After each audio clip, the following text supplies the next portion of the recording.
আম্মা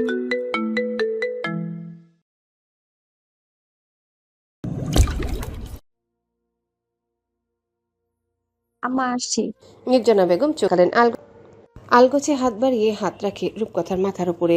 যেই সুখ তাদের ঘরের নারীদের জন্য বিতর্কিত, সেই সব সুখ যেন সৃষ্টিকর্তা এই মেয়েটিকে দেয়, এই প্রার্থনা নিয়ে মিহিসরে বলল, সবসময় এমনি সুখে থাকো, সাবধানে যেও।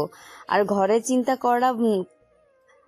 চিন্তা করো না, যেটুকু সময় ঘুরবে আনন্দের সাথে ঘুরবে। রূপকথার মুখে হাসি ফুটে উঠল। সংসারের চিন্তা নিমিষেই মিলিয়ে গেল। ঘরের বড় বউ হওয়ায় আপনা আপনি দায়িত্বগুলো কাঁধে পড়ে যায়। তবে যখন থেকে শাশুড়ি তাকে বুঝতে শিখেছে, তখন থেকে একটু কমই ভারী লাগছে। এরপর সংসার দায়িত্ব ছাপিয়েও যে তাদের একটা একান্তই নিজস্ব দুনিয়া রয়েছে, তা দিনের আলোতেও একটু একটু করে প্রজ্বলিত হতে লাগলো। যেখানে সমাজ প্রশ্নবিদ্ধ করে না, বয়সের ফারাক নিয়ে পরিহাস কটূক্তি করে না, ভালোবাসার বিভেদ করে না। জীবনে চলার পথে বিব্রতকর মুহূর্তগুলো কি খুব বিরক্তিকর সময় এসে বিবেকের সাথে দ্বন্দ্বে জড়ায়, এ কেমন সংহতি। অতি সন্নিকটে থাকা দেহের অসহনীয় উত্তাপে অন্তঃস্থলের অজস্র বিরক্তিকর আর বিব্রতকর অনুভূতিগুলো এ যাত্রায় বিবেকের সাথে দ্বন্দ্বে হেরে গেল। মা ব্যতীত জীবনে প্রথমবার কেউ কাঁধে মাথা রাখার অবর্ণনীয় অস্থির অনুভূতি নিয়ে তৃষান ঘাড় কাত করে তেরছা চোখে তাকালো কাঁধে মাথা রেখে শুয়ে থাকা এক সুশ্রী লাবণ্যময় নিস্তেজ মুখপানে। অন্তঃস্থল বিরক্তিতে কুচকে থাকলেও বিবেকের দোহাই দিয়ে এক অজানা অনুভূতি জেগে বসেছে মনের এক কোণে থেকে। কে যেন প্রশ্রয়ের সুরে বলছে, মানুষের উপকার করা মহৎ কাজ।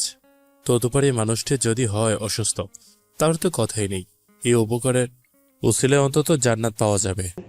কি হাস্যকর যুক্তি। অন্তঃস্থলের এই উদ্ভর চিন্তায় ছেদ পড়ল অচেতন প্রায় এই মেয়েটির। পুনরায় কাতরে উঠতে তৃষানের তীক্ষ্ণ গভীর দৃষ্টি নড়ে চড়ে বসল। রোজ জ্বরের ঘরে কাঁপছে, উষ্ণতার খোঁজে বুকের মাঝে ঢুকে যেতে দেখে এবার আর স্থির থাকা সম্ভব হলো না। তৃষান আলগোছে নড়ে চড়ে বসে 2 সিট পেছনে ঘুমন্ত তানশানের দিকে তাকালো। ছেলেটা অঘরে ঘুমাচ্ছে, অথচ এদিকে তার ফুপির যে জ্বরে গা পুড়ে যাচ্ছে সেদিকে কোনো ভ্রুক্ষেপ নেই। শারীরিক অসুস্থতার কাছে পরাজিত রোজ কখন যে জানালার পাশে মাথা ঠেকিয়ে ঘুমিয়ে পড়েছিল তা নিজেরও জানা নেই। এমনকি কখন সে পাশের সিটে বসা ব্যক্তির কাঁধ দখল করে নিয়েছে সেই হুঁশটুকু হারিয়েছে।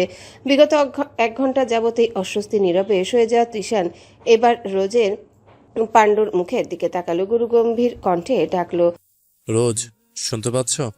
তোমার তো প্রচন্ড জ্বর।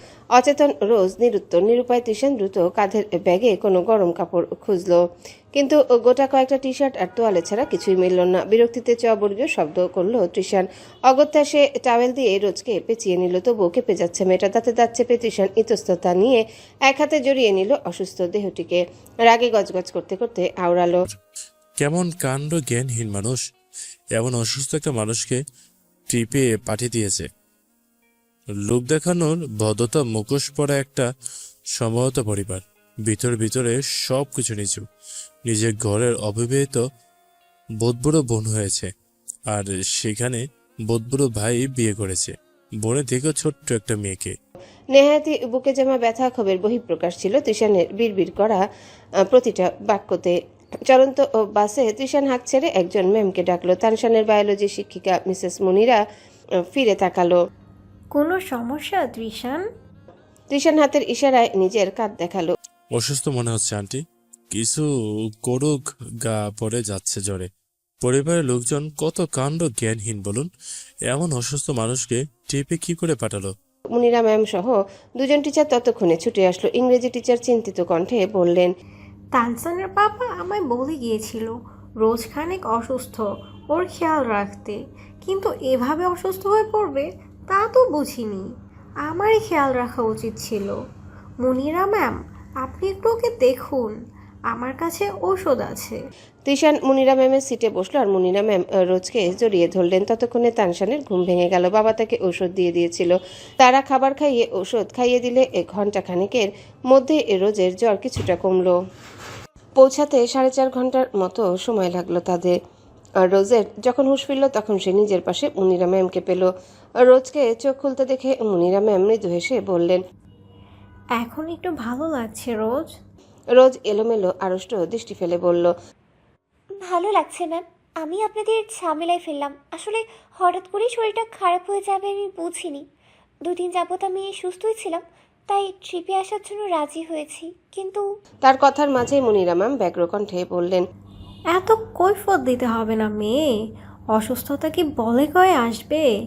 এখন তোমার ভাইকে ফোন করে কথা বলো তো, আমাদের মাথা খেয়ে ফেলেছে চিন্তা করতে করতে। রোজ তৎক্ষণাৎ ভাইকে ফোন দিল। তানশান এবং তার দুজনে জানালার কাছে সিট চাই বলে দীর্ঘ এক দ্বন্দ্ব হয়। এরপরে রেগে দুজন দুই জানালার সিটে বসে। একবার রিং হতে ফোনটা রিসিভ হলো। ভেসে আসলো চিন্তিত এক কণ্ঠ।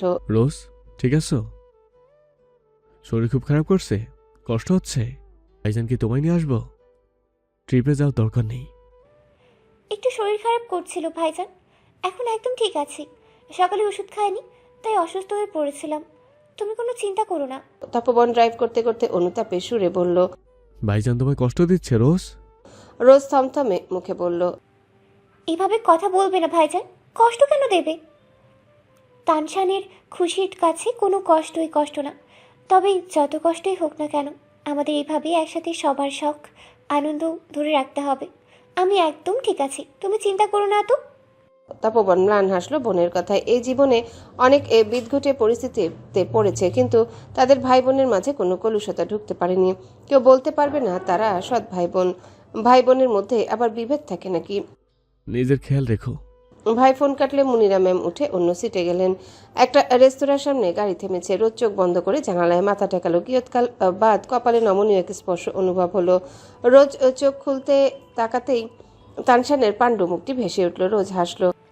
কি হলো, জানালার সিট ছেড়ে এখানে আসলে কেন? তানশান মাথা টিপতে টিপতে বিমর্ষ মুখে বলল। সরি ফুপি, তোমার কষ্ট হয়েছে অনেক। আমি আর কখনো তোমায় একা ছাড়বো না। রোজ ম্লান হেসে ভাতিজার হাত আঁকড়ে ধরে বলল। আমার বাপ সাজবে না তানশান, আমি তোমার ফুপি। তুমি আমার ছায়াতলে থাকবে, তা না আমায় নিজের ছায়াতলে রাখতে চাও? তুমি যাই বলো না কেন, আমি একটুও ঝগড়া করবো না তোমার সাথে, তাই আমায় হাঁকানোর চেষ্টা করো না। রোজ হেসে উঠল। তানশানের মাথা এলোমেলো করে দিয়ে বলল। বোকা ছেলেটা হঠাৎ বুঝদার হয়ে গেল কি করে? তানশান হতাশা নিঃশ্বাস ফেলে বলল। আজে বাজে কথা বলো না তো, আমায় বলো কোথায় কষ্ট হচ্ছে তোমার। মাথা ব্যথা করছে, মাথা টিপে দাও। তানশান বাধ্যগত ছেলের মতো মাথা টিপতে লাগলো। কিয়ৎকাল বাদ তাদের জানালায় টোকা পড়ল। রোজ বদ্ধ নেত্র খুলে তাকাতে খানিকটা ভড়কালো তুষানের গুরুগম্ভীর মুখশ্রী দেখে। অপ্রস্তুত দৃষ্টি ফেলে বলল। জি। তুষান গুরুগম্ভীর মুখে একটা বোতল এগিয়ে দিয়ে বলল। এটা খাও, ভালো লাগবে। বলে সে বোতলটা রোজের হাতে ধরিয়ে দিয়ে সিগারেটে শুকটান দিতে দিতে চলে গেল অদূরে। রোজ ফ্যালফ্যাল করে তাকিয়ে রইল বোতলে থাকা লেবু পানির দিকে। অবুজ কণ্ঠে শুধালো। উনি আমায় এটা দিল কেন? তানশানের মুখশ্রী থমথমে হয়ে আছে। বিগত দিনগুলোতে ঘটে যাওয়া অপ্রাসঙ্গিক কারণ বশত তৃষানকে এখন তার পছন্দ নয়। সে থমথমে মুখেই বলল। তুমি যখন অসুস্থ হয়ে পড়েছিলে তখন ত্রিশান চাচু তোমার টেক কেয়ার করেছিল, তাই এটা তোমায় খেতে দিয়েছে। রোজ অবাক হলো। সে যখন ঘুমিয়েছিল তখন তার পাশে অন্য একটা স্টুডেন্ট বসেছিল। তৃষান কোত্থেকে আসলো? আড়ষ্টতা কৌতূহল নিয়ে সে চুপটি করে বসলো। অন্তঃস্থলে জমে থাকা অজস্র অনুভূতি সময়ের তারতম্যে সমুদ্রের তলদেশে জমতে থাকা পলির স্তরের মতো একে একে থিতিয়ে পড়লে অন্তঃস্থলে কোথাও সূচ ফোটার মতো অদ্ভুত বেদনা অনুভব হলো। কিশোরী বয়সের উন্মাদনা আবেগ তীব্রভাবে হানা দিচ্ছে, আর ব্যথাটাও ঠিক ততটাই গভীরভাবে অনুভব হচ্ছে। একতরফা ভালোবাসা কতটা বিদঘুটে যন্ত্রণা দিতে জানে এটা সেদিন বুঝলো যেদিন তার প্রিয় মানুষটা তার কাছের মানুষকে নিয়ে উন্মাদের ন্যায় আচরণ করে। তার সৌন্দর্য ও তার ভাইদের মতোই। ভাইদের ভাষ্য মতে দুধে আলতা গায়ের বরণ, ধূসর চোখ, লম্বা চুলের অপার্থিব সৌন্দর্যের অধিকারী সে। কিন্তু একটা সময় সৌন্দর্য মূল্যহীন মনে হলো। কারোর ভালোবাসার আশা করা ছেড়ে দিল। কেননা ভালোবাসার সমীকরণের সৌন্দর্য কখনোই ধ্রুবক নয়, বরং তা কেবল একটা বাহ্যিক চলক মাত্র, যা হৃদয়ের গভীরতার আত্মিক টান ছাড়া শেষ পর্যন্ত কোনো অর্থবহ সমাধান মেলাতে পারে না। শরীর কেমন লাগছে এখন? কিছু খাবে? পুনশ্চর পুরুষালী আওয়াজে রোজ হতচকিত হয়ে ফিরে তাকায় এই জানালা পানে। সিগারেটে এই শুকটান দিতে দিতে উৎসুক দৃষ্টিতে তাকিয়ে থাকা তৃষানকে দেখে ঘন ঘন নাবোধক মাথা নাড়ালো এবং ভীষণ বিজ্ঞান ন্যায় জানালা আটকে দিল। যে পথ শুধু বেদনার অপ্রাপ্তি দেয়, সেই পথ থেকে মুখ ফিরিয়ে নেওয়ায় সুখময়। জানালা আটকে রোজ শক্ত মুখে বসে রইল। সে আত্মকেন্দ্রিক মানুষ। নিজেকে দুঃখ দিতে নারাজ। নিজের সুখের জন্য সে সব করতে পারে, এমনকি নিজের কৈশোর আর যৌবনের আবেগ কেউ নিয়ন্ত্রণ করতে পারে। মুখের উপর জানালা আটকে দেয় তৃষানের চোয়াল শক্ত হয়ে এলো। মেয়েটা কি তাকে অপমান করলো? কিসের জন্য? আগ বাড়িয়ে কনসার্ন দেখানোর জন্য? অপমান বোধ আর রাগে তৃষান গজগজ করতে করতে বলল। পুরো পরিবারটাই একটা অসভ্য, অভদ্র, আনকালচার। পুলিশে দেওয়া উচিত এই ভাই বোনকে। বিরতিহীন দীর্ঘ 11 ঘন্টা ড্রাইভিংয়ের পর রাত 9টা নাগাদ এক সবুজে ঘেরা সতেজ শীতল পরিবেশে এসে পৌঁছালো তপবন এবং রূপকথা। সাজেকের কংলাক পাহাড় সংলগ্ন ক্লাউড ক্যাসেল রিসোর্ট। তমসায় নিমজ্জিত ধরণী, চারিদিকে ঝিঝি পোকার অবিরত বিরক্তিকর আওয়াজ শোনা যাচ্ছে। রূপকথা তখন বেঘরে ঘুমাচ্ছে গাড়িতে। পরিচিত মানুষটা ছুটে আসতেই তপবন হেসে তার সাথে আলিঙ্গন করলো। পরিবার সন্তান নিয়ে আগেও কয়েকবার এখানে আসা, অভিজ্ঞতার প্রিয়জনদের কমতি নেই। রুম আগেই বুকিং ছিল, লাগেজ রিসোর্টে নিয়ে যেতেই তপবন গাড়ির ভেতরে দৃষ্টি ফেলল। ঘুমন্ত স্ত্রীকে দেখে স্বল্প পরিচিত শুভাকাঙ্ক্ষীকে বলল, আপনার ভাবি ঘুমাচ্ছে, কিছুক্ষণ আগে ঘুমিয়েছে, ঘুম ভাঙাতে চাচ্ছি না, এভাবেই নিয়ে যাই।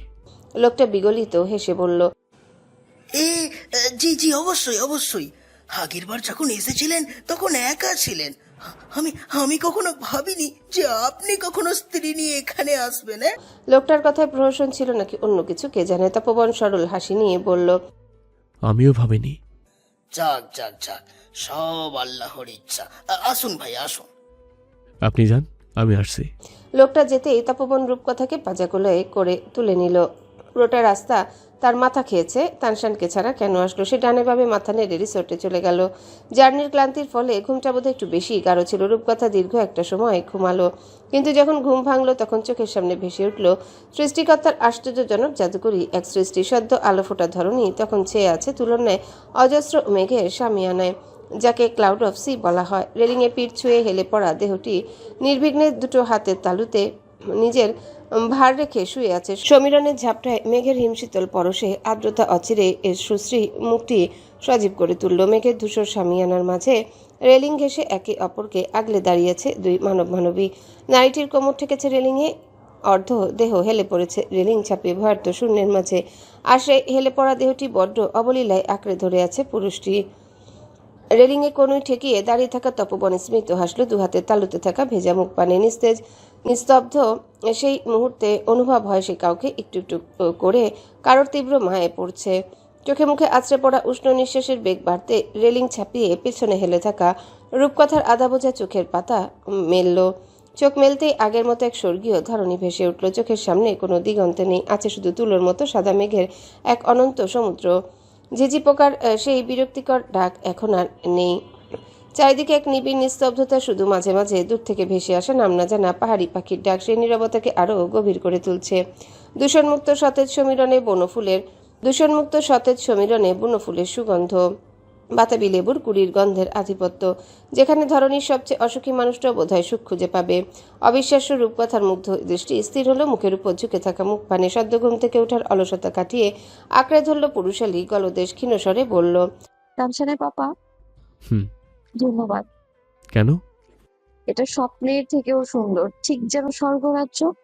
তপবন স্মিত হাসলো, কালো কুচকুচে চোখের মণিতে চোখ রেখে বলল, কিন্তু আমার স্বর্গরাজ্য এর থেকে বেশি সুন্দর। সেখানে একটা পরী আছে, একটা রাজকুমার রয়েছে। রাজকুমারকে আনেননি কেন? তাকে ছাড়া এত সুন্দর দৃশ্য দেখে চোখ জুড়াবে না? সে অনেকবার দেখেছে। এরপর এবার ছানাদের নিয়ে একসাথে আসবো, ঠিক আছে? ছানাদের? তপবনের হঠাৎ পাল্টা প্রশ্নের রূপকথা আড়ষ্ট হলো, ক্ষীণস্বরে বলল, তানশানের শুক্তারা দুজনকে নিয়ে আসবো বলেছি। রূপকথা দৃষ্টি লুকাচ্ছে। তপবন মৃদু হাসলো, মেয়েটিকে একটু লজ্জা দিতে পেরে। তবে অচিরে কথোপকথনের বিষয়বস্তু ঘুরিয়ে নিতে চাইলেও তপবন দুহাতের তালুতে শুয়ে থাকা মেয়েটিকে দেখতে দেখতে হঠাৎ করে একটা অদ্ভুত প্রশ্ন করলো, যে প্রশ্ন করতে তার অন্তঃস্থল ভীষণ দ্বিধাগ্রস্ত হয়ে পড়ে। কেউ কেন তার মতো খুঁতযুক্ত মানুষকে ভালোবাসবে? তবে আজ সকল দ্বিধা ভুলে তপবন প্রশ্ন করলো, রূপকথা, ডু ইউ লাভ মি?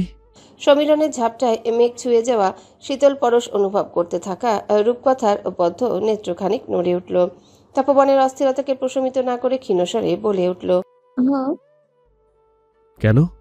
রূপকথা চোখ মেলল, অপলক দৃষ্টিতে তাকিয়ে রইল সেই ধূম্রজালে বেষ্টিত সারিবদ্ধ পাহাড়ের দিকে। মনে হলো এই মুহূর্তটা যেন এখানেই থমকে যাক। পৃথিবীর সব কোলাহল থেকে দূরে মেঘের রাজ্যে তারা দুজনেই কেবল ধ্রুব সত্য। রূপকথা স্মিত হাসল। পূর্ব দিকে মেঘ ছাপিয়ে সদ্য উকি দেওয়া সিঁদুর রঙা আলো দেখতে দেখতে মিহিসরে বলল, প্রেম ভালোবাসার আসল ব্যাখ্যা হলো কবুল।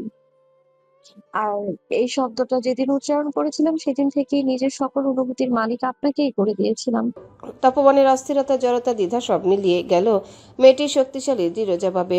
জগতে ভালোবাসার সবচেয়ে শক্তিশালী কারণ বোধহয় ওই একটাই শব্দ, কবুল।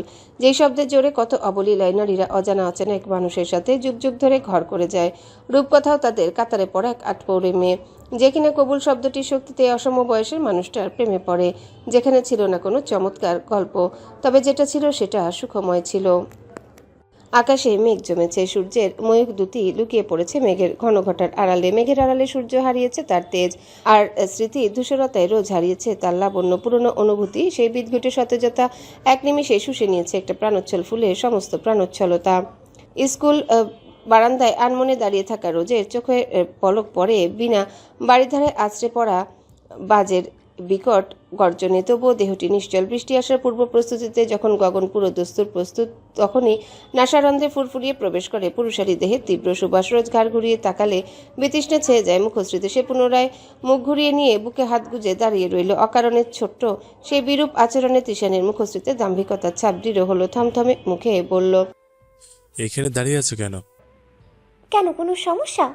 নিশ্চল রোজের পাল্টা প্রশ্নে তৃষান গুরু গম্ভীর কণ্ঠে বলল, সমস্যা মানে? বৃষ্টি আসবে দেখছো না? এইটা খোলা বারান্দা, মাথার ওপর ছাদ নেই, ভিজে যাবে। ভিজলে আমি ভিজবো, আপনার তো কোনো সমস্যা হওয়ার কথা না। তৃষান বহুক্ষণ ধৈর্য ধরে রাখলেও এবার আর পারল না। সিনিয়র হিসেবে ভদ্রতাটুকু সন্তর্পণে উড়িয়ে দিয়ে খেকিয়ে উঠল, তুমি তো ভারী বেয়াদব আর জেদি। এখানে আমার সমস্যার কথা কেন আসছে? তোমার জ্বর ছিল, এখন যদি আবার বৃষ্টিতে ভেজো তবে অসুস্থ হয়ে পড়বে না? রোজ এবার ঘাড় ঘুরিয়ে তাকালো, আগের থেকেও তেরা কণ্ঠে বলল, আমার জ্বর আসলে আমি দেখে নিব, আপনারা তো চিন্তা করতে হবে না। কচু দেখবে, তুমি এসে পাকা বেয়াদব মেয়ে। অসুস্থ হয়ে সেই গতকালকের মতো তুমি আমার কাঁধে এসেই ঝামেলা করবে। তৃষানের রাগান্বিত স্বরে রোজ চোখে চোখ রেখে বলল, মরে গেলেও আপনার কাঁধে ঝামেলা করব না, এতটুকু নিশ্চিত থাকুন। আর গতকাল যদি আপনাকে কোনো বিরক্ত করেই থাকি তবে দুঃখিত। সজ্ঞানে আমি কখনো আপনাকে ঝামেলায় দেওয়ার চিন্তাও করতে পারি না। তৃষান ক্রমে অবাক হয়ে যাচ্ছে রোজের আচরণে। 1 বছর আগেও এই রোজ তার সাথে কথা বলার জন্য মুখিয়ে থাকতো। কলেজে গেলে ছুটে আসতো তার সাথে কথা বলার জন্য। সে হজম না করতে পেরেই প্রশ্ন করেই বসলো, তুমি আমার সাথে এমন ব্যবহার করছো কেন? আমার ব্যবহার এমনই। লিসেন রোজ, তুমি যদি মনে করো থাকো আমি তোমার এক্সট্রা কেয়ার নিচ্ছি বলে তুমি আমার সাথে এমন আচরণ করছো, তবে ভুল ভাবছো। তপোবন ভাইজান আর পাপা আমার ভরসায় তোমাদের দুজনকে পাঠিয়েছে, তাই তোমাদের খেয়াল রাখা আমার দায়িত্ব। আমি বাচ্চা নই যে আপনার খেয়াল রাখতে হবে। আমি নিজের খেয়াল আর টানছানের খেয়াল রাখতে পারি। দায়িত্বের কারণে এত মিকি চিন্তা দেখাতে হবে না। রোজের শীতল রুক্ষ কণ্ঠে তৃষান ক্রুদ্ধ দৃষ্টি ফেলে গটগট করে ডান পাশের সরু পথ ধরে চলে গেল। রোজ আটকে রাখা উষ্ণ এক নিঃশ্বাস ফেলল। অনুভূতিদের সে কখনোই পরিস্থিতি ছাপিয়ে দুর্বল হতে দেবে না। আজ তানশানের প্রথম পরীক্ষা। মোট 4টা ধাপে 10টা স্কুলের মধ্যে তাদের প্রতিযোগিতা হবে, আর যেই 4টা ধাপে সর্বোচ্চ নাম্বার পাবে সেই বিজয়ী হবে। রোজ চোখ বন্ধ করে নিল। অচিরেই গুড়ি গুড়ি বৃষ্টির তেরছা ফোঁটা তার মুখশ্রী ভিজিয়ে দিতে লাগলো। 2 মিনিটের মাথাতেই জড়ো হওয়া মেঘেরা মনোমালিন্যের পাটচুকে ঝপঝপিয়ে ধরনের বুকে আছড়ে পড়ল। রোজের একটুও ইচ্ছে হলো না সেখান থেকে সরতে। মুহূর্তের বৃষ্টির পানির শীতল ছোঁয়ায় দেহের সকল অস্থিরতা, ক্লেশ, অসুস্থতা মিলিয়ে গিয়ে সজীবতায় ছেয়ে যায় দেহ মন।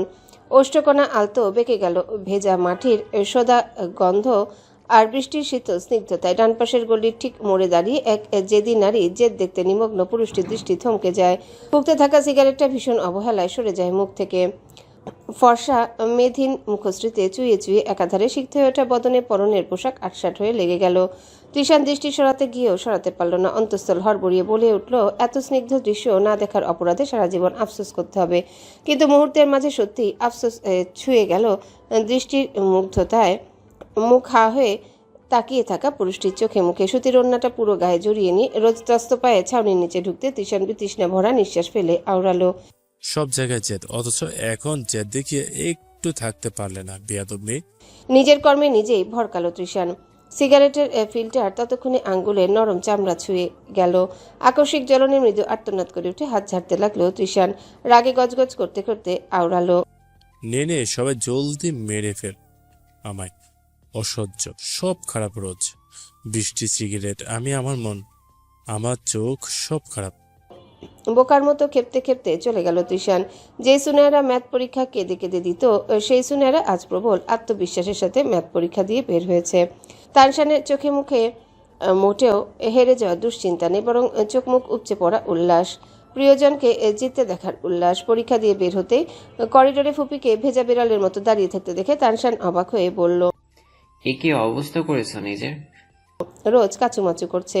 মূলত অদূরে দাঁড়িয়ে থাকা তৃষানের শানিত দৃষ্টির কারণে সে হাঁচি চেপে রাখছে, কিন্তু পারল কই। লাগাতার 5টা হাঁচি দিয়ে চোখে পানি এসে গেল রোজের। আর তৃষানের মুখে ফুটে উঠল বিশ্বজয়ের হাসি। সে এগিয়ে এসে বিদ্রুপ করে বলল, হয়েছে কি তানশান, বুঝলে? তোমার ফুপি নিজে আর তোমার খুব খেয়াল রাখতে পারে, তাই তো বৃষ্টিতে ভিজে এখন হাসি দিচ্ছে। ফুপি খেয়াল রেখে, কারণ আমাদের কাছে আমার মেডিকেল সার্ভিস দেওয়ার মতো সুযোগ সুবিধা নেই। নিজের খেয়াল নিজেই রাখতে হবে। রোজ চোয়াল শক্ত করে ভাতিজাকে বলল। তোমার শেষ না? তবে হোটেলে চলো। তানশান কপাল কুঁচকে দাঁড়িয়ে আছে। তৃষানের উপস্থিতি বিরক্ত ও রাগ জাগালেও তা দমন করেই বলল, চাচু, ফুপি যদি আবার অসুস্থ হয়ে পড়ে তবে চিকিৎসা করাতে পারবো না। তৃষান রোজের দিকে বাঁকা চোখে চেয়ে বলল, আমি তো করাতেই পারবো তানশান, কিন্তু তোমার তোমার ফুফি বোধ হয় আমাদের চিকিৎসা নেবে না। হ্যাঁ, নেব না। আমার কাছে টাকা আছে, 2টো পাও আছে, আমি নিজেই ডাক্তার দেখাতে পারবো। রোজ দাঁতে দাঁত চেপে বলল, সাথে জেদ কমানোর জন্য তো ডাক্তারও দেখবে। এই জেদ নিয়ে জীবনে সংসার তো দূরে কথা, চলতেও পারবে না। আমার সংসার নিয়ে আপনার চিন্তা করতে হবে না। সারা জীবন এই জেদ নিয়েই চলে আসছি, আগামীতেও চলতে পারবো, আর সংসারও করব। আপনি দেখে নিন। আমারও তো অযথা সময় নেই। বলেই তৃষান গটগট করে চলে গেল। তানশান বিরক্ত হয়ে বলল, তুমি তো ভারী ঝগড়ুটে হয়ে যাচ্ছ। যেখানে সেখানে যার তার সাথে ঝগড়া লাগিয়ে দাও। আমার সাথে করো সেটা মানা যায়, কিন্তু তৃষান চাচ্ছ? ওনাকে চাচ্চু ডাকবে না, ভুলে গিয়েছো সে তোমার মায়ের সাথে কি করেছে? তানশান গুরুগম্ভীর কণ্ঠে বলল, না, ভুলিনি, কিন্তু এটা দেখার জন্য পাপা আছে। আমি কেন কারোর সাথে খারাপ ব্যবহার করব? আমার যতটুকু করার প্রয়োজন ছিল তা আমি ভরা কলেজের সামনে করেছি। অযথা রাগারাগি করা তোমার বাজে স্বভাব, আমার নয়। আবার আমায় জ্ঞান দিচ্ছ, রোবটের বাচ্চা। ডোন্ট বি সিলি ফুপি। তানশান ক্লান্ত গলায় বলেই হাঁটা দিল। এই ছেলে দাঁড়াও, আমার অ্যাটিটিউড দেখাবে না। তোমার পরীক্ষা কেমন হলো? যদি জিততে না পেরেছো তবে তোমার খবর আছে। আমার জীবন ঝাঁকড়া করে দিয়েছো তুমি। রোজ চেঁচাতে চেঁচাতে তানশানের পিছু ছুটল। মধ্যাহ্নের নীরব উষ্ণ এক পরিবেশ মর্ত থামে। পাহাড়ি এ জনবসতির সকলে অর্ধপ্রহর খাটুনি শেষে শ্রান্ত গতরে অলসতা ভর করেছে, কিন্তু সেই নিস্তব্ধতা উষ্ণ খড়খড়ে রজনীতে আচমকায় মেঘের আনাগোনা বাড়ল। বসন্তের প্রারম্ভ, অথচ উঠার ধরনী অন্ধকার করে ঝুপঝুপিয়ে বাড়িধারা নামছে। পথঘাটে মর্মান্তিক দুর্ঘটনার শিকার হয়। আকাশের বিরূপ অবস্থা দেখে স্কুটির গতি খানিক বাড়ল। কাঁধে চেপে রাখা ফোনটা থেকে ভেসে আসছে ছেলের প্রশান্তিদায়ক কণ্ঠ। স্কুটি চালাতে চালাতেই তপবন ডেকে উঠে ছেলেকে। আব্বু, এক্সাম ভালো করে দিয়েছো? একদম সব প্রশ্ন সঠিক জবাব দিয়েছো বাবা। বাসায় এসে উত্তর মিলিয়েছি। আগামী পরীক্ষাগুলো কিন্তু আর একটু টফ হবে, সেভাবে প্রস্তুতি নেবে, নিজের সর্বোচ্চ চেষ্টা করবে। জিততে পারে না পারে কোনো বিষয় না, ওকে? ওকে বাবা, কিন্তু আমি জিতেই আসবো। তোমায় জিততে দেখা পাপার জন্য সবচেয়ে গর্বের দৃশ্য হবে আব্বু। পাপা অধীর আগ্রহে অপেক্ষা করবে সে দৃশ্যের জন্য। আমি জিতবই, কিন্তু তুমি এই দৃশ্য দেখতে পারবে না। তপবন স্মিত হাসলো, ক্ষীণস্বরে বলল, আমার তানশানকে জিততে দেখা সৌভাগ্য আমি কখনোই হাতছাড়া করবো না। কি বলছো? কিছু না। খেয়েছো? ফুপি কেমন আছে? খেয়েছি বাবা, কিন্তু ফুপি যেখানে সেখানে ঝগড়া করে বাবা। সে বিগড়ে গিয়েছে, তাকে বিয়ে দিয়ে দাও। এই রোবটের বাচ্চা, মুখ সামলে কথা বলো। সহসা শুয়ে শুয়ে ফোন দেখতে থাকা রোজ চেঁচিয়ে উঠল। দেখলে দেখলে বাবা। তানশান হতবাক হয়ে বলল। তপবন হতাশার নিঃশ্বাস ফেলে বলল, থাক, তুমি ফুপির সাথে তর্ক করো না। ফুপি অসুস্থ তো, তাই তার মেজাজ চিড়চিড়ে হয়ে আছে। মিমি কি করছে বাবা? তোমার মিমি ঝিমাচ্ছে। পাপা এখন রুইলুই পাহাড়ে যাচ্ছি, ওখানে দুপুরের খাবার খাবো। স্কুটিতে আসি। ওয়াও বাবা, মিমিকে খুব ভালো লাগবে সেখানে। মিমিকে ভানু আন্টিদের মতো ড্রেস পরিও কিন্তু, আর ব্যাম্বু চিকেনও খাওয়াবে। তার খুব ভালো লাগবে ওই চিকেনটা। আচ্ছা, তপবন মৃদু হেসে সায় জানালো ছেলেকে জানিয়েছে এবং রূপকথা যতটা না আনন্দিত তার চেয়েও সে বেশি আনন্দিত। তার মিমিকে তার পছন্দের জায়গাগুলো দেখাবে বলে। এখন ফোনটা ফুঁকে দাও তো। রোজ ফোনটা ছিনিয়ে নিয়ে কানে ধরল। তপবন আদুরে গলায় ডেকে উঠল বোনকে। রোজ, রোজ কপাল কুঁচকে হড়বড়িয়ে বলল। ভাইজান, আমার কোনো দোষ নেই, সামনের মানুষগুলো বিরক্তকর। তপবন হালকা হেসে বলল। আমি জানি তো আমার রোজ কখনো শুধু শুধু এমন করে না, কিন্তু এখন তো বাইরে আসো, তোমার সাথে আমার পরিবারের সম্মান জড়িয়ে আছে। কারোর সাথে খারাপ ব্যবহার করো না প্লিজ। আমি সবার সাথে খারাপ ব্যবহার করি না তো ভাইজান। আমি বুঝি তো, কিন্তু তবুও একটু সামনে চলো। ওকে। রোজ মুখ ফুলিয়ে বলল। তপবন ফোন রাখলো। পুনশ্চ স্কুটি চালাতেই মগ্ন হলে অনুভব করলো কারোর মৌনতা। সে ঘাড় কাত করে তাকায়।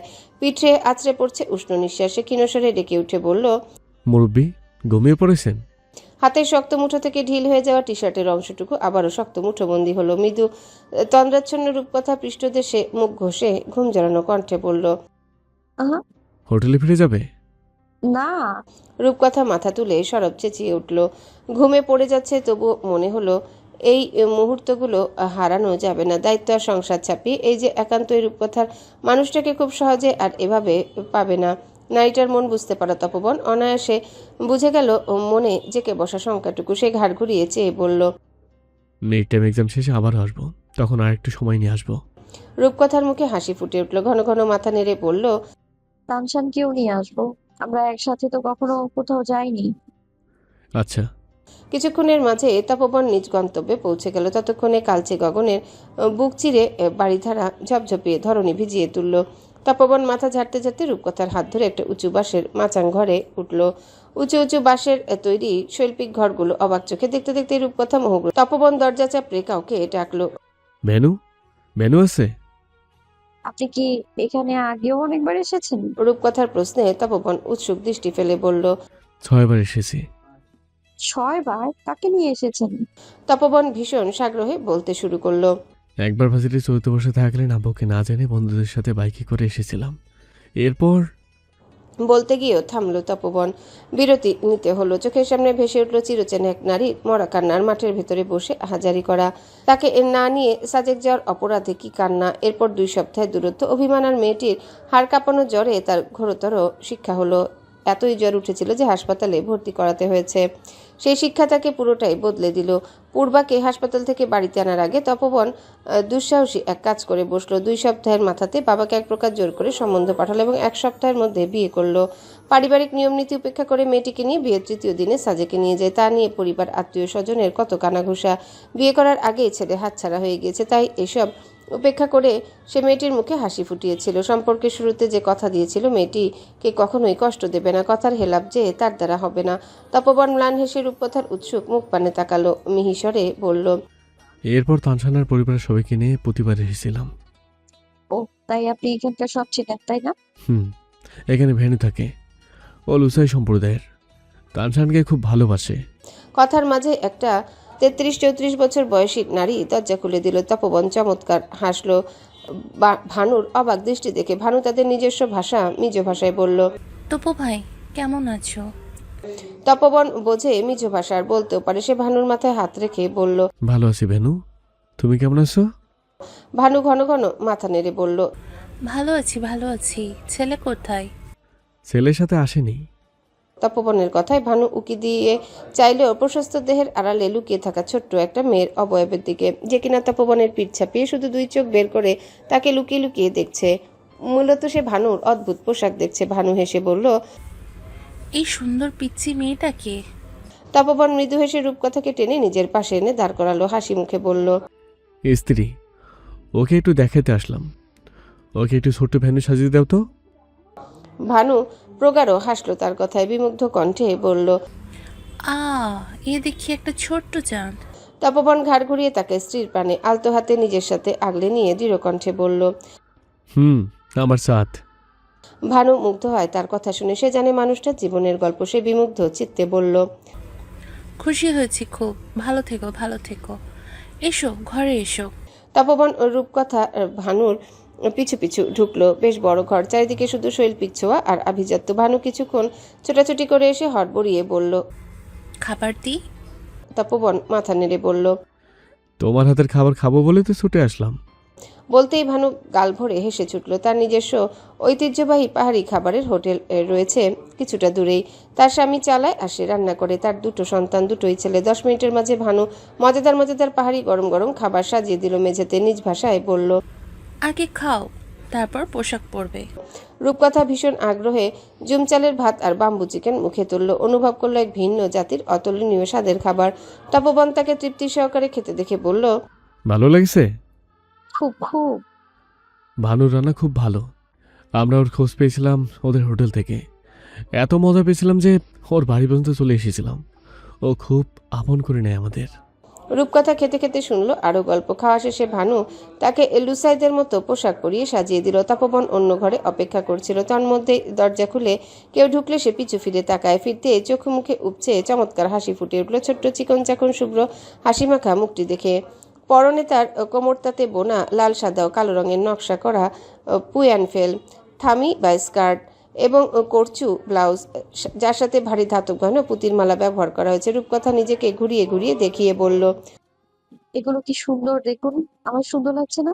তপবন ঘুরন্ত মেয়েটির কয়েকটা ছবি তুলে নিয়ে বলল, তোমার সব কিছুতে সুন্দর লাগে, কিন্তু এটাতে একটু বেশি আদরে লাগছে।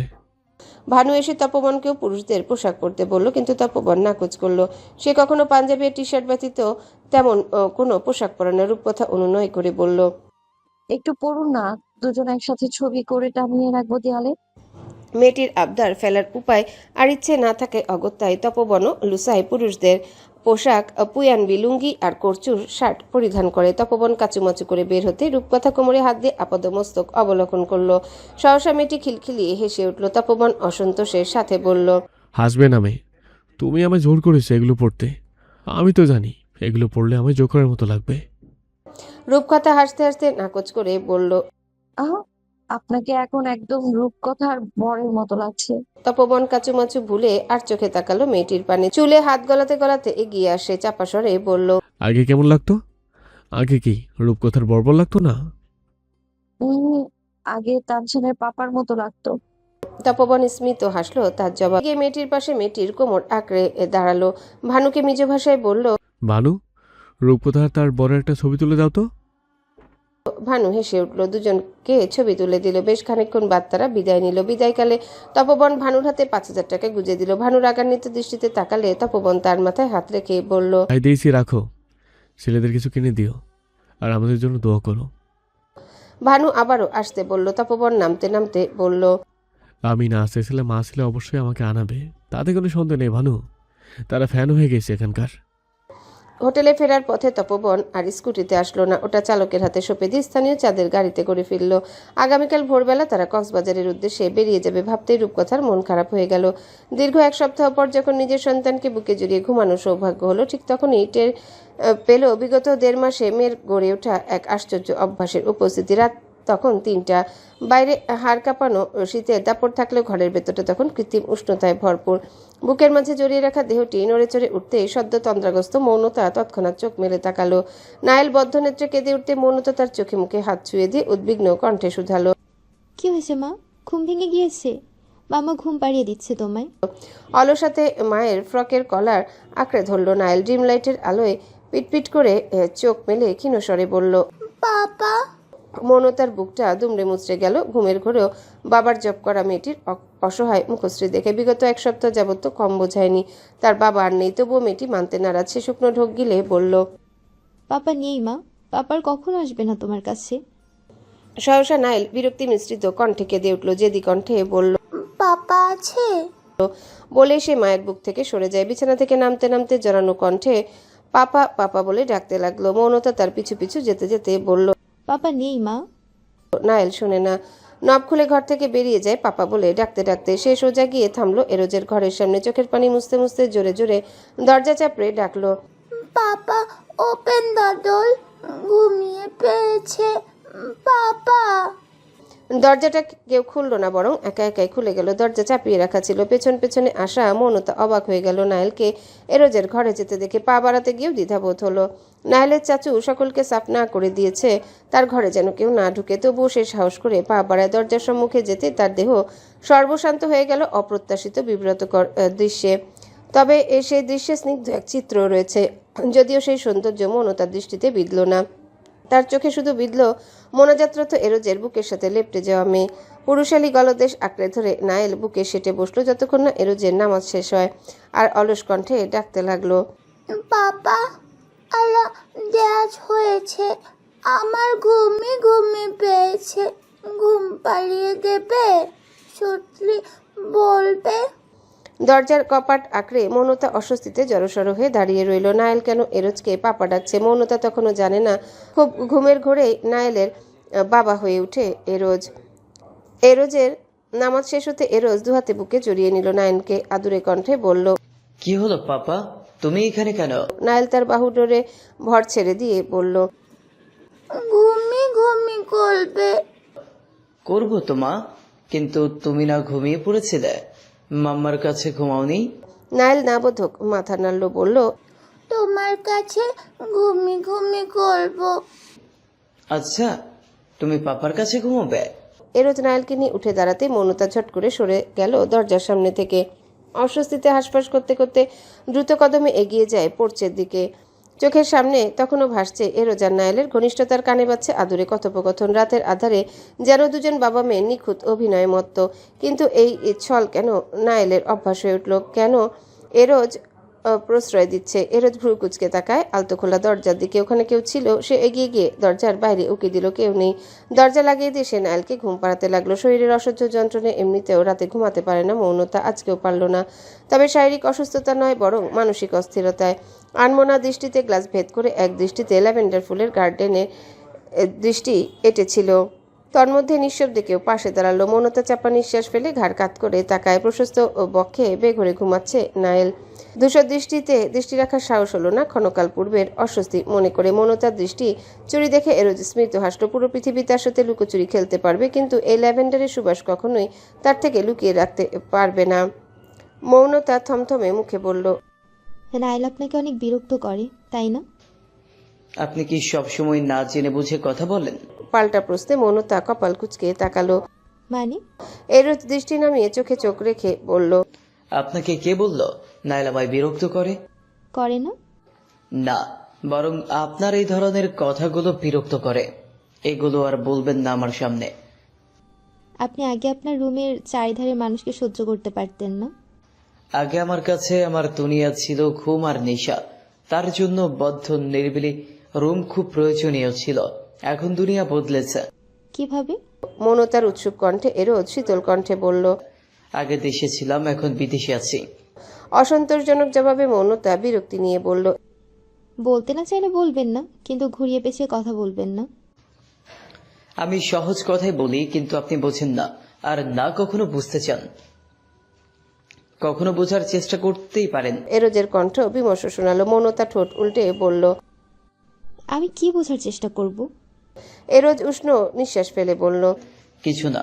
ঘুমোচ্ছেন না কেন? ঘুমাতে পারছে না। পায়ে ব্যথা করছে? ঘুমালে বমি পাচ্ছে, ভেতর থেকে মনে হচ্ছে সব বেরিয়ে আসছে। কেমোর প্রতিক্রিয়া তখনও একটু একটু রয়ে গিয়েছে। এরোজ অস্থির নিঃশ্বাস ফেলল।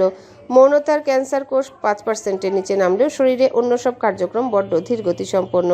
28 দিনের মাথায় রক্তে শ্বেতকণিকা, লোহিত কণিকা এবং প্লাটিলেটের মাত্রা পুনরায় বাড়তে শুরু করে। তবে এই কাউন্ট রিকভারি মৌনতার ক্ষেত্রে বড্ড ধীর গতি সম্পন্ন। শরীরও অস্বাভাবিক দুর্বল, খেতেও পারেন না তেমন কিছু। সে দুশ্চিন্তা লুকিয়ে নিল। তার মধ্যে কানে এলো অ্যালেক্সার যান্ত্রিক কণ্ঠ, a light snowfall is expected in Toronto at 3:40, please stay home and be safe. এরোজ ফিরে তাকায় দেয়াল ঘড়ির পারে 3:30 বাজে। মৌনতার মুখশ্রী চকচক করে উঠল। এসেছে পর থেকে একবারও স্নোফল দেখার সৌভাগ্য হয়নি।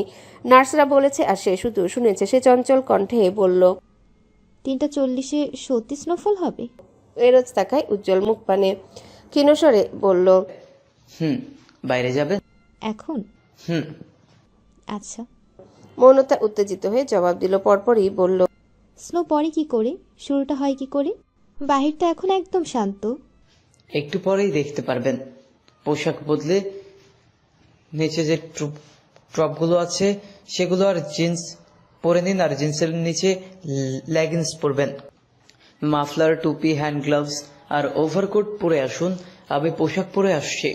আদেশের সুরে বলেই এরোজ পা বাড়াতে নিল। মৌনতা অবাক হয়ে বলল, জিন্স আর ক্রপ টপ এসব আমি পরি না। এরোজ ফিরে তাকায় নারীটির মুখ পানে কোনো প্রকার জোর জবস্তি ছাড়াই থমথমে মুখে বলল, আমার অভিজ্ঞতা অনুযায়ী যতটুকু পরামর্শ দেওয়ার আমি দিয়েছি, মানবেন কিনা সেটা আপনার সিদ্ধান্ত। পরে পস্তালে আমি কিছু করতে পারবো না। অলরেডি 3:35 বাজে।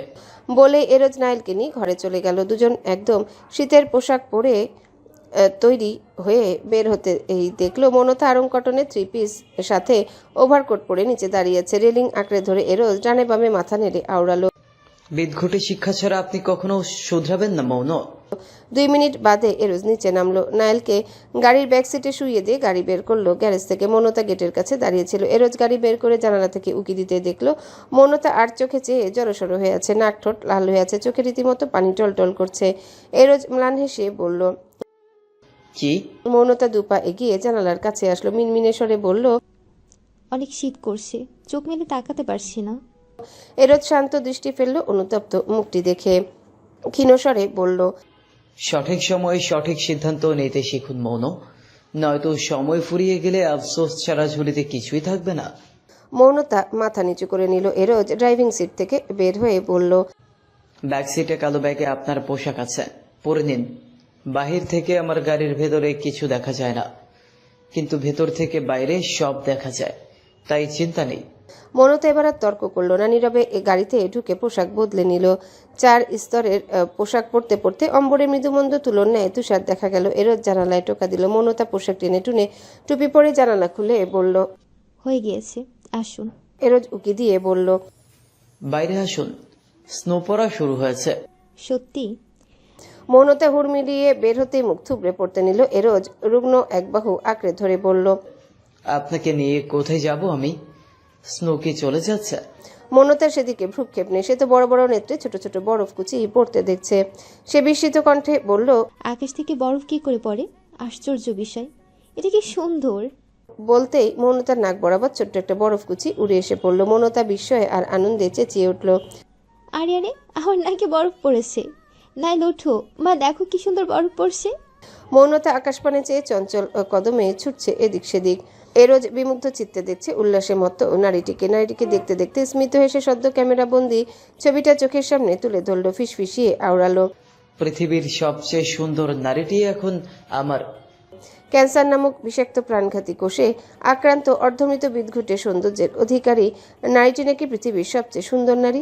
ভালোবাসা কি অদ্ভুত, তাই না? ধর্ম, বর্ণ, রূপ কোনো কিছু তোয়াক্কা করে না। ভাগ্যের ধরনীতে ভালোবাসা নামক কোনো অনুভূতির অস্তিত্ব ছিল। তাই তো কোনো এক অর্ধমৃত নারীও কারোর কাছে পৃথিবীর শ্রেষ্ঠ অনিন্দ্য সুন্দরী হয়ে ওঠে। মায়ের উল্লাসে আজ নাইলেরও ঘুম হলো না। মা মেয়ে তখন বাচ্চাদের মতো বরফ নিয়ে খেলছে, স্নোম্যান বানাচ্ছে। 2টো গাজর আর 4টা ব্লুবেরি হাতে দাঁড়িয়ে আছে। এরোজ অপেক্ষা করছে কখন মা মেয়ের বানানো স্নোম্যানের চোখ নাক বানিয়ে দেবে। সফলভাবে স্নোম্যান বানাতে সক্ষম হতেই মা মেয়ে সে কি উল্লাস। স্নোম্যানের 2 পাশে হাসজ্জ্বল 2টি মায়াবী মুখ, তার নিচে ছোট্ট একটা caption, smile and my entire world smile. 10 minute আগে আপলোড করা ভাইয়ের প্রোফাইল পিকচার দেখে তপবন ছলছল নেত্রে তাকালো। তার জীবনের অন্যতম এক স্বপ্ন এই স্নিগ্ধ সত্তা দুটিকে হাসতে দেখা, সুস্থ সবল বাঁচতে দেখা। এরোজ ঠিক বলে, প্রিয়জন হাসে তো দুনিয়া হাসে। ঠিক যেমন রূপকথার তানশানের হাসি তার পুরো দুনিয়ায় সকল দুঃখ শুষে নেয়। বুকের সাথে লেপ্টে থাকা ঘুমন্ত দেহটি আরো দৃঢ়ভাবে আগলে নেয় তপবন। ভীষণ কৃতজ্ঞতার আদরের সাথে রূপকথার ললাট বরাবর ঠোঁট ছুঁয়ে দিয়ে বলল, আমার দুনিয়াকে আর একবার পরিপূর্ণ করার জন্য ধন্যবাদ মুরব্বি। নাইলের নিদ্রার ঘোর কাটার সাথে সাথে মিলিয়ে যায় এরোজের মোহ। স্থিমিত হয়ে আসে পাপা নামক সেই স্নিগ্ধ ডাকের প্রতিধ্বনি। যেদিন সেই ছোট্ট মেয়েটিকে প্রথম বুকে জড়িয়ে সেদিন মনে হয়েছিল ইমরোজ পৃথিবীর সবচেয়ে ধনী আর সৌভাগ্যবান পুরুষ। তার কাছে এমন এক অবাধ সত্তা আছে যার পুরো পৃথিবী জুড়ে কেবল ইমরোজেরই আধিপত্য, যে পরম আদরে তাকে পাপা বলে ডাকে, যার সব আবদার আর অভিমান কেবল তাকে ঘিরে। সেদিন প্রথম অনুভব করেছিল বাবা পরিচয়টি কতখানি ক্ষমতাধর আর সুখময়, অথচ পরক্ষণে রূঢ় বাস্তবতা তাকে মনে করিয়ে দেয় সে আদতে একজন নিঃস্ব পথিক। নিজের ভাগ্যের নির্মম পরিহাসে সেদিন অঝরে কেঁদেছিল সে। কেন তার জীবনে এমন এক চিলতে সুখের স্থায়ী নিবাস নেই। তবে ভাগ্য যেভাবে মোড় নিবে তা সে কখনো ভাবেনি। আজ নায়েল অবচেতনেই তাকে পাপা বলে ডাকছে, হয়তো কাল পূর্ণ চেতনা নিয়েই ডাকবে। এই সামান্য বিশ্বাসের উপর ভর করে এরোজ প্রতিনিয়ত লড়ে যাচ্ছে নিজের মানসিক অস্থিরতার বিরুদ্ধে। ছোট পাপা, এই ছোট পাপা, কাম হিয়ার, আসো খেলা করি। বিস্তৃত বিশাল সবুজ ঘাসে আবৃত মাঠের উপর বাচ্চাদের সাথে ছোটাছুটি করতে থাকা নায়েল চেঁচিয়ে ডাকলো এরোজকে। চাতক পাখির মতো তৃষ্ণার্ত চোখে চেয়ে থাকা মানুষটি পুনরায় এক ম্লান হাসি ফুটিয়ে তুলল, গলা উঁচিয়ে বলল, আর খেলা করতে হবে না, এখন এসো খাবার খাবে। নো, খাবার খাবো না। নায়েল জেদ ধরে চেঁচিয়ে বলল। সে তখনও অচেনা শিশুদের সাথে খেলায় মগ্ন। টরেন্টোর স্থানীয় শিশুদের সাথে সে এখন বেশ কিছুক্ষণ কথোপকথন চালিয়ে নিতে পারে। সামনের মানুষটি কি বলতে চাইছে তা বোঝার তীব্র আগ্রহ কাজ করে তার ছোট্ট মনে। মাঠ থেকে দৃষ্টি সরিয়ে এরোজ রেস্টুরেন্টের ভেতর ঢুকে গেল এবং কিছুক্ষণ পর এক ট্রে খাবার হাতে বেরিয়ে এলো। সূর্যের কিরণ উদিত হওয়ার আগে তুষারপাত থেমে গিয়েছিল। মর্ত ধামে তখন আকস্মিক সূর্যের কিরণ খেলা করছে। ইদানিং এমন চমৎকার আবহাওয়া টরেন্টোতে খুবই বিরল। তাই এরোজ সময় নষ্ট না করে মৌনতা নায়েলকে নিয়ে এই পার্কে এসেছে। রেস্তোরাঁর অবস্থান আর পরিবেশ দুটোই মৌনতার অনুকূলে। রেস্তোরাঁটি অবস্থিত টরেন্টোর এক সুদীর্ঘ পার্কের ঠিক মাঝখানে, যা একটা উঁচু পাহাড়ি জায়গার উপর নির্মিত। পার্কের মখমল সুদৃশ্য সবুজ লন, নিরিবিলি দূষণমুক্ত পরিবেশ, কিছুক্ষণ পর পর বসার জন্য আরামদায়ক বেঞ্চ আর স্বাস্থ্যসম্মত খাবার, সবকিছু বড্ড মন কাড়া। প্রতিদিন ভোরে এখানে স্বাস্থ্য সচেতন ও শৌখিন মানুষের ভিড় জমে। কেউ আসে শরীরচর্চা করতে, কেউ আড্ডা দিতে, আবার কেউ বা কেবলই বিশ্রামের খোঁজে। ব্যায়াম বা প্রাতঃভ্রমণ শেষে সবাই এই রেস্তোরাঁতে ভিড় করে। এখানে ফাস্টফুড পাওয়া গেলেও মূলত হেলদি ডায়েট বা স্বাস্থ্যকর খাবারকে বেশি প্রাধান্য দেওয়া হয়, যা করাল রোগে অসুস্থ বা স্বাস্থ্য সচেতন মানুষের জন্য বিশেষ উপযোগী। পার্কটির পূর্ব সীমান্তে যেখানে শেষ হয়েছে সেখান থেকেই শুরু হয়েছে বিশাল এক খাদ। পাহাড়ের উপর অবস্থিত হওয়ায় সেখান থেকে টরেন্টোর দিগন্ত রেখা এক মায়াবী রূপ ধারণ করে। খাদের ঠিক কয়েক ফুট নিচ দিয়ে বিশাল হাইওয়ে তার আঁকাবাঁকা পথ ধরে এগিয়ে চলেছে। আর হাইওয়ের ঠিক পরে আরও একটা খাদ, যার পরে বিস্তৃত এক ঘুমন্ত শহর দেখা যাচ্ছে। টেবিলে আসুন। পার্কের একদম শেষ প্রান্তের রেলিং আঁকড়ে ধরে মাথা ঝুঁকিয়ে দাঁড়িয়ে থাকা রুগ্ন দেহটি মৃদু নড়ে চড়ে উঠল কারোর ডাকে। ফিরে তাকাতেই মিঠা রোদ আছড়ে পড়ল চোখে মুখে। মৌনতা চোখ মুখ কুচকে নিল। পুরুষটির দৃষ্টি শ্রান্ত হয় ওই সৌন্দর্যটুকু লুফে নিয়ে। কিয়ৎকাল পূর্বে সেই চঞ্চল প্রাণবন্ত নারীটিকে অচিরেই হারাতে দেখে এরোজ খাবার রেখে এগিয়ে গেল। খাবার খেতে আসুন। নারীটি নিরুত্তর। তার উদাসীন দৃষ্টি তখনও এঁটে আছে অদূরে একটা ছোট্ট ঢালু পাহাড়ের উপর পার্কের আরেকটি অংশের দিকে, যেখানে বয়স্ক এক কানাডিয়ান যুগল একে অপরকে জড়িয়ে ধরে হাসছে, কথা বলছে, আবার পশ্চিমা সংস্কৃতির অভ্যাস অনুযায়ী জনসম্মুখে চুম্বনে লিপ্ত হচ্ছে। তাদের চোখে মুখে লেপ্টে আছে তৃপ্তিময় এক ভালোবাসার রেশ। যেন জাগতিক সকল দুঃখ ছাপিয়ে তারা ভীষণ সুখী এক দম্পতি। এরোজ তার দৃষ্টি অনুসরণ করে বলল, ওইদিকে কি দেখছেন? মৌনতা তাদের দেখতে দেখতেই বলে উঠল, তারা খুব সুখী মানুষ, তাই না? জগতে কেউ কি সর্বসুখী হয়? এই ধরনীতে তো মানুষ জীবনের অন্ধকার পান্না লুকিয়ে বাইরে সাফেদ পান্না দেখিয়ে পথ চলে। এটাই যে বাচ্চার নিয়ম। এরোজ ক্ষীণ নিঃশ্বাস ফেলে রেলিংয়ে কোনোই ঠেকালো। অলস বদনে দাঁড়িয়ে মিহিসরে বলল, এই পার্ক আর রেস্তোরাঁর মালিক আর তার সাথে যে আছে সে অ্যামেলি, রেননের দ্বিতীয় স্ত্রী। অ্যামেলি মুসলিম আর রেনন খ্রিস্টান। এতটুকু বলে এরোজ থামে। কিয়ৎকাল বাদে ফের বলে উঠল, রেনন অ্যামেলিকে খুব ভালোবাসে, যতটা ভালোবাসলে মৃত্যুকে প্রতিনিয়ত উন্মাদের মতো ভয় পেতে শুরু করে। তার ভাষ্য মতে মৃত্যু তার থেকে অ্যামেলিকে কেড়ে নিবে, তাই সে নিজ ধর্ম ত্যাগ করে আল্লাহর অনুগ্রহ প্রার্থনা করতে শুরু করে। তবে আল্লাহর কাছে তার একটাই চাওয়া, সে যতদিন বাঁচবে অ্যামেলিকে নিয়ে বাঁচবে, আর যখন মারা যাবে যেন তারা দুজন একসাথে মারা যায় আর তাদের জান্নাত দেওয়া হয়। তবে চমৎকার এই গল্পে মৌনতা একটুও সুখ খুঁজে পেল না। দৃষ্টি অচিরে লাল হয়ে উঠল। কারোর জীবনের প্রথম নারী হওয়ায় দ্বিতীয়বার কোনো পুরুষকে সুখী হতে দেখলে তার বুকে ব্যথা করে। হয়তো ইমরোজ ও রেননের মতোই এখন খুব সুখে আছে। সৃজাকে আগলে রাখার জন্য পরিবার পরিজন পৃথিবী সব ছাড়তে রাজি। ইমরোজ তাকে নিশ্চয়ই খুব ভালোবাসছে। টুপটাপ করে কিছু নোনা জল গড়িয়ে পড়ল। ফিসফিসিয়ে বলে উঠল, পুরুষ মানুষ যদি নিজের জীবনের প্রথম অধ্যায়কে এতটা ভালোবাসে, তবে সৃষ্টিকর্তা কেন আমায় কারো জীবনের প্রথম অধ্যায় করে পাঠালো? এরোজ এক দৃষ্টিতে তাকিয়ে রইল অন্যের সুখ দেখে আফসোস করা ক্রন্দনরত নারীটির দিকে। অথচ কেউ তার জন্য এক বুক সুখ নিয়ে দাঁড়িয়েছে। ম্লান হেসে বলল, যেন কারো জীবনের একমাত্র অধ্যায় হয়ে বাঁচতে পারেন। মৌনতা ঘাড় ঘুরিয়ে শান্ত দৃষ্টিতে তাকায়। আজ আর দৃষ্টি সরায় না এরোজ। খুব করে চায় নারীটি তার ভেতরটা বুঝুক, জোরপূর্বক নয়, মন থেকে তাকে বুঝুক আর তার অপেক্ষাদের একটু করুণা করুক। কিন্তু বরাবরের ন্যায় নারীটি তার দৃষ্টির গভীরতা বোঝেই না, মন বোঝাতো দূরের কথা। মৌনতা চোখে চোখ রেখে অশ্রুরুদ্ধ কণ্ঠে বলল, আপনি সবসময় মিথ্যা সান্ত্বনা দিবেন না। আমি মিথ্যা সান্ত্বনা দিই না, শুধু আপনি জীবন আর সুখকে দেখতে পারছেন না। মৌনতা ফুপিয়ে কেঁদে উঠল, কম্পিত কণ্ঠে বলল, ভালোবাসার বিনিময়ে যে মৃত্যু পেল, সে কি করে কারোর জীবনের একমাত্র অধ্যায় হবে, যেখানে মৃত্যুই তার নিকটস্থ শেষ অধ্যায়। আর ভালোবাসা চাই না, অনেক চেয়েছিলাম কিন্তু দেয়নি। এখন একটু শান্তিতে মরতে চাই। সেই পর্যায়ে এরোজ আর জবাব খুঁজে পেল না। মৃত্যু আর সুখের দ্বন্দ্বে হেরে যাওয়ার ভয়ে কুঁকড়ে গেল অন্তঃস্থ। জবাবহীনতায় মৌনতার মুখে হাসি ফুটে উঠল, চোখের পানি মুছতে মুছতে বলল, কি হলো, মিথ্যা সান্ত্বনারাও বুঝি আজ কথা হারালো? জীবনে যত যাই হোক, অন্তত কাউকে মিথ্যা আশা দেখাবেন না। 10টা দুঃখ দিলেও যত না কষ্ট হয়, তার থেকেও বেশি কষ্ট হয় আশা ভঙ্গ হলে। মৌনতা চোখ মুছতে মুছতে চলে গেল টেবিলে। এরোজ বলহীন দেহে অদূরে গগনে চেয়ে রইল। ওই উপরওয়ালার প্রতি ইদানিং অগাধ বিশ্বাস আর ভরসা জন্মেছে তার মনে। কিছু হলেই তার দুয়ারে লুটিয়ে পড়ে দেহ মন, জানা নেই কেন। কিন্তু সে বড্ড আশা করে ওই অস্পর্শী শক্তির উপর এক দৃষ্টিতে চেয়ে ফিসফিসিয়ে বলে উঠল, আপনি কি আরো একবার আমায় ভেঙে চুরমার করে দিবেন? যদি তাই হয়ে থাকে তবে আমায় আগে নিয়ে নিন, কিন্তু আমার চোখের সামনে তার কিছু হলে আমায় 2 বার মৃত্যু যন্ত্রণা সহ্য করতে হবে, যা সহ্য করার ক্ষমতা আমার নেই।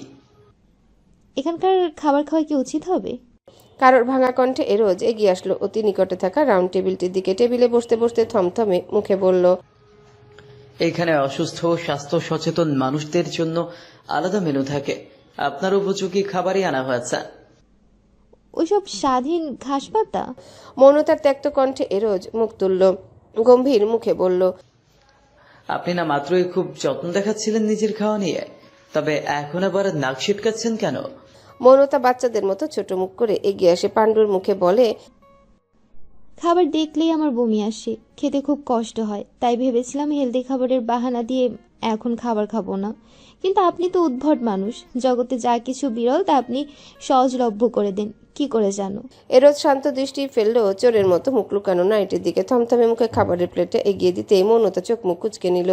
মাইক্রোগ্রেন, বিনস স্যুপ আর ফলের জুস রয়েছে, বাঁচতে হলে এগুলো তাকে খেতে হবে। নিদারুণ এই বাধ্যবাধকতা নিয়েই মৌনতা খাবার মুখে তুলে এরোজ খেতে খেতেই হঠাৎ করে বলে উঠল, রেননের প্রথম স্ত্রী খুব সুন্দরী ছিল, রেনন তাকে পাগলের মতো ভালোবাসতো, কিন্তু তার স্ত্রী একাধিকবার অন্য সম্পর্কে জড়ায়, তবু রেনন তাকে ভালোবেসে সম্পর্ক ধরে রাখে। তবে একার কন্ট্রিবিউশনে কোনো সম্পর্ক টিকিয়ে রাখা যায় না, রেননও পারেনি। একদিন ওর স্ত্রী তার বয়ফ্রেন্ডের সাথে চলে যায় তাকে ছেড়ে। মৌনতার খাওয়া থেমে যায়। চামচ হাতে সে অবাক পানে তাকায় এরোজের দিকে। তার বিবর্ণ মুখ দেখে এরোজ মৃদু হাসলো, বেদনা ভরা কণ্ঠে বলল, সব পুরুষ খারাপ হয় না, শুধু সামনের মানুষটাকে চেনার মতো আর বোঝার মতো সঠিক জ্ঞান আর ইচ্ছা থাকা প্রয়োজন, যা আপনার মাঝে নেই। মৌনতা সরু নেত্রে তাকালো, তার দৃষ্টি প্রশ্নবিদ্ধ। কাকে বোঝার সঠিক জ্ঞান আর ইচ্ছা তার নেই? এরোজ কেন এই কথা বলল? খাচ্ছেন না কেন? খাবার ঠান্ডা হয়ে গেলে কোনো উপকারেই আসবে না। এরোজের কথায় মৌনতা নড়ে চড়ে উঠে খাবার মুখে দিল আর চোখে চেয়ে শুধালো, নাইল আসছে না কেন? খেলছে, খেলা শেষে আমি খাইয়ে দিব। মৌনতার কথা বাড়ালো না। দীর্ঘ 1.5 মাস যে তার সন্তানের খেয়াল রেখেছে, তার উপর কোনো বাধা নিষেধ আরোপ করার মতো নিচু কাজ করা ঠিক হবে না। তবে তার অন্তঃস্থল আবারও প্রশ্নবিদ্ধ হলো, এরোজ কেন তার আর তার সন্তানের জন্য এত করছে? ক্রমেই শঙ্কিত হয়ে পড়ছে। দীর্ঘ 1.5 মাসে যা তার অগোচরে ছিল, আজ একটু একটু করে সবটা কেমন অস্বস্তিকর হয়ে ধরা দিচ্ছে তার কাছে। হাসপাতালের বেডে বসে জানতো তার সব যত্ন খেয়াল পরিবার নিচ্ছে, আর এরোজ শুধুই তপবন ভাইজানের আদেশ পালন করছে এবং নিজের ভাইয়ের করা কৃতকর্মের প্রায়শ্চিত্ত করছে। কিন্তু চোখ অন্য কিছু বলে, আচরণ যায় অন্য কিছু আবদার করে। আর আজ এই সংখ্যা আরও তীব্র হয় যখন এরোজ নিজেকে নায়ালের পাপা হিসেবে সম্বোধন করে। পরিস্থিতি ক্রমেই যেন জটিল হয়ে যাচ্ছে। আদতে এরোজ কাকে বোঝার জন্য বলছে? মৌনতা হাঁসফাঁস করে উঠল নিজেকে করা প্রশ্নেই। অস্থির চিত্তে খাবার খেতে গেলে তা নাকে মুখে উঠে গেল। সহসা সে ছটফট করে উঠল। এরোজ ভয়ার্ত দৃষ্টি ফেলে এলো কাছে, মাথাটা আগলে নিয়ে ব্যতিব্যস্ত কণ্ঠে শুধালো, কি হলো, এত তাড়াহুড়ো করে খেলেন কেন? এরোজ দ্রুত পানি খাইয়ে দিয়ে পিঠে চাপড় দিল। কাশতে কাশতে মৌনতার চোখে পানি এসে গেল। দীর্ঘ 2 মিনিট পর তার ছটফটানি কমলো। মৌনতা স্বাভাবিক হতে এরোজ রক্তচক্ষু নিয়ে তাকিয়ে ধমকে উঠল। আপনি কবে নিজের ভালো বুঝবেন? এত তাড়াহুড়া করে খাওয়ার কি প্রয়োজন ছিল? আপনাকে আমি তাড়া দিয়েছি? আপনার কি একটুও মায়া হয় না আমার উপর? দিনরাত আমি চেষ্টা করে যাচ্ছি আপনাকে একটু সুস্থ করার জন্য, আর আপনি ততই নিজের প্রতি অনীহা দেখাচ্ছেন। মৌনতা টলটল নেত্রে চেয়ে বলল, আমি কি ইচ্ছে করে করেছি নাকি? হঠাৎ নাকি উঠে গিয়েছে, বলছেন কেন? এরোজ ক্রুদ্ধ দৃষ্টি ফেলে ফোঁসফোঁস করতে করতে নিজের সিটে বসে পড়ল। চোখটা টলটল করছে তার। মৌনতা নাক টানতে টানতে আবারও খাবার খেতে লাগলো। ভোরের একদম প্রথম প্রহর হওয়ায় মানুষ খুব একটা নেই। মৌনতা খেতে খেতে আর চোখে চাইল সম্মুখের রাগী মানুষটার দিকে। সহসা রক্তাভ ক্রুদ্ধ চোখে চোখ পড়ে গেল। মৌনতা তৎক্ষণাৎ দৃষ্টি নামিয়ে নিল। তোমায় আমি এতবার করে বলছি এসব এরোজ করেছে, তবুও তুমি কেন পদক্ষেপ নিচ্ছ না কেন ইমরোজ? সৃজার রাগান্বিত স্বরে ইমরোজ বিতৃষ্ণা ভরা কণ্ঠে বলল, বোকার মতো কথা বলছো কেন সৃজা? এরোজ দেশে আছে। তোমার কাছে কোনো প্রমাণ আছে যে এরোজ এগুলো করেছে? তবে আমি কিসের ভিত্তিতে এরোজের বিরুদ্ধে আইনি ব্যবস্থা নেব? সৃজা নিরুত্তর। তার কাছে কোনো প্রমাণ নেই, এমনকি ওই কল রেকর্ডও নেই। সে বলল, তুমি তোমার ভাই তপবনের সাথে কথা বলো। আর ছোট ভাই এগুলো করেছে, তাকে আমার গাড়ি কিনে দিতে বলো। তারাও প্রমাণ চাইবে সৃজা। তবে আমার গাড়ি ঠিক করে দাও। সৃজা অশ্রুসিক্ত নয়নে চেয়ে বলল, ওই গাড়ি ভাঙ্গারিতে বিক্রি করার মতো অবস্থাও নেই সৃজা। কেন বাচ্চাদের মতো করছো? যা গিয়েছে যাক। আমরা একবার নিজেদের কোম্পানি দাঁড় করাতে পারলে এমন আরো 5টা গাড়ি কিনতে পারবো। ততদিনে আমি বুড়ো হয়ে যাব। তোমার কাজের যা গতিবিধি! তুমি বলেছিলে সম্পদের ভাগ বাটোয়ারা হলেই তুমি আমার নামে বাড়ি কিনবে, তাও করনি তুমি। ইমরোজ কপাল কুঁচকে দাঁতে দাঁত চেপে বলল, তোমার এত সন্দেহ আমার উপর? I can believe Srija. আমি ভাবতাম আর যাই হয়ে যাক না কেন তুমি আমার উপর বিশ্বাস করবে। কিসের বিশ্বাস করব তোমার উপর? সম্পত্তি পেয়েছো আজ কতদিন, কিছু করতে পেরেছো? ইমরোজ ভীষণ দাম্ভিকতার সাথে বলল, আগামীকাল আমাদের নতুন বাড়ি কেনার ফাইনাল বৈঠক। কাল দলিল হস্তান্তর করা হবে আমাদের কাছে। যেই বাড়ি থেকে আব্বু আমায় বের করে দিয়েছে, আজ তার থেকেও বড় বাড়ির মালিক আমি। সৃজা আশ্চর্য হয়ে গেল ইমরোজের কথায়। সে আচমকায় ছুটে এসে ইমরোজের কাছে হাঁটু গেড়ে বসল। উপচে পড়া উল্লাস আটকে বলল, তুমি সত্যি বলছো? আগামীকাল আমাদের বাড়ির কাগজ হস্তান্তর করা হবে? কিন্তু কোন বাড়ি? তুমি তো আমায় কিছুই বললে না এই ব্যাপারে। গাড়ি হারিয়ে মন খারাপ ছিল তোমার, তাই ভেবেছিলাম তোমায় সারপ্রাইজ দেব। কিন্তু এখন বুঝলাম আমার ভাবনা ভুল ছিল। তুমি তো আমায় অকর্মা ভেবে বসে আছো। ইমরোজের গুরুগম্ভীর কণ্ঠ। সহসা সৃজা আঁকড়ে ধরল ইমরোজের হাত। আদুরে গলায় বলল, আমি ডিপ্রেসড ইমরোজ, তাই মুখে যা আসে তাই বলে ফেলেছি। তোমার দেয়া এত দামি উপহার ছিল গাড়িটা, সেটা আমি হারিয়ে ফেলেছি, মন খারাপ হবে না? আমি তো তোমায় আর তুমি জুড়ে সবকিছুকে খুব ভালোবাসি। এতটুকুই যথেষ্ট ছিল ইমরোজের রাগ গলানোর জন্য। ইমরোজ ফোঁস করে নিঃশ্বাস ফেলে বলল, আমি জানি, তবে তোমায় থেকে পাওয়া ছোট আঘাতও আমায় অনেক কষ্ট দেয়। তোমার জন্য আমি আমার পৃথিবী ছেড়ে দিয়েছি সৃজা। প্লিজ আমার ওপর থেকে বিশ্বাস হারাবে না। সৃজা প্রগাঢ় হেসে তার হাতের উল্টো পিঠে চুমু দিয়ে বলল, কখনো না। তুমি আমায় এখন এটা বলো, আমাদের বাড়ি কেমন, কত বড়, লাক্সারি তো? ডুপ্লেক্সের একদম লাক্সারি টাইপের একটা বাড়ি। আগামীকাল যখন দেখবে তখন চোখ ফেরাতে পারবে না। ইমরোজ তার গালে হাত রেখে বলল। সৃজা সতর্ক দৃষ্টিতে চেয়ে বলল, কার নামে কিনেছো? প্রসঙ্গটি আসতে ইমরোজ সগৌরবের সাথে বলল, নাইলের নামে। সৃজা স্তব্ধ হয়ে গেল ইমরোজের জবাবে। হতভম্ব হয়ে শুধায়, নাইলের নামে মানে? হ্যাঁ, কি সমস্যা? আব্বু ভাইজান ভাবে আমি নাইলকে ভালোবাসি না, কিন্তু আমি জানি আমি নাইলকে কতটা ভালোবাসি। ওর নামেই বাড়িটা কিনবো। নাইলকে যখন নিয়ে আসবো তখন ও এখানে থাকবে। সৃজা আতঙ্কিত হয়ে পড়ল, হন্তদন্ত হয়ে বলল, ইমরোজ, তুমি পাগল হয়ে গিয়েছো ইমরোজ। তকদির আঙ্কেল, তপবন ভাইজান সবাই তোমার বিরুদ্ধে। তারা কোনোভাবেই নাইলকে তোমার কাস্টাডিতে আসতে দেবে না। বাই এনি চান্স মামলায় তুমি যদি কোনোভাবে হেরে যাও আর নায়েল মৌনতার হয়ে যায়, তবে পুরো বাড়িটা নায়েলের নাম করে মৌনতার হয়ে যাবে। সহসা ইমরোজের টনক নড়ল, ভাবুক কণ্ঠে বলল, তুমি তো ঠিক কথাই বলেছ সৃজা, এ কথা তো আগে ভাবিনি। তাড়াতাড়ি ভাবো, বাড়ির কাগজপত্র যদি নায়েলের নামে হয়ে যায় তাড়াতাড়ি তাদের ফোন করে জানাও। আর তুমি তো বলেছিলে বাড়িটা আমার নামে করবে, আমার নামে করতে বলো। কিন্তু এই কথা এশায় জানালো না ইমরোজ। সে গুরুগম্ভীর কণ্ঠে নাকচ করে বলল, না, বাড়ির মতো বড় সম্পত্তি তোমার নামে করা যাবে না, এখানে অনেক ঝামেলা আছে। তোমার নামে করলে তোমার বিপদ বেড়ে যাবে। আমি ওনাদের সাথে একটু কথা বলে আসি, তুমি থাকো। ইমরোজ ফোন নিয়ে হুইল চেয়ার টেনে বারান্দায় চলে গেল। অন্যদিকে সৃজা, সে চোয়াল শক্ত করে অবাক চোখে তাকিয়ে রইল ইমরোজের দিকে। সম্পত্তি পাওয়ার আগে সবসময় বলতো সব তার নামে করে দেবে, অথচ যেই সম্পত্তি পেল সব নিজের, আর নিজের মেয়ের নামে করতে ব্যস্ত। তার নামে করতে গেলে বিপদ হয়ে যাবে।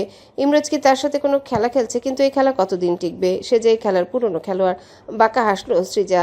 একত্রে মেঘ ছোঁয়া গা ঘেঁষে পাহাড়ি পথ ধরে হাঁটা, সমুদ্রের পাড়ে একে অপরের হাত ধরে পা ভিজিয়ে সম্পর্কের নতুন সুর তোলার সংকল্পের আজ তৃতীয় রাত। দীর্ঘ এক পথ পাড়ি দিয়ে তখন দুটি তনু মন শিখতে হচ্ছে সমুদ্রের গর্জন আর শীতল স্পর্শে।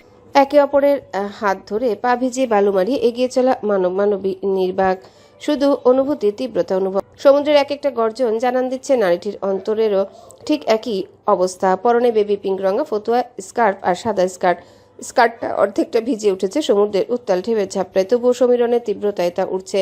হাতের কবজিতে ঝুলতে থাকা কড়ি আর পাথরের তৈরি ব্রেসলেটটি তখন অবাধে রুনুঝুনু শব্দ করে যাচ্ছে। রূপকথা ঘাড় ঘুরিয়ে তাকায় এক মনে হাঁটতে থাকা মানুষটির দিকে। ভীষণ আদর আর কৃতজ্ঞতার সাথে হাত ছেড়ে কনুই জড়িয়ে ধরল দু হাতে।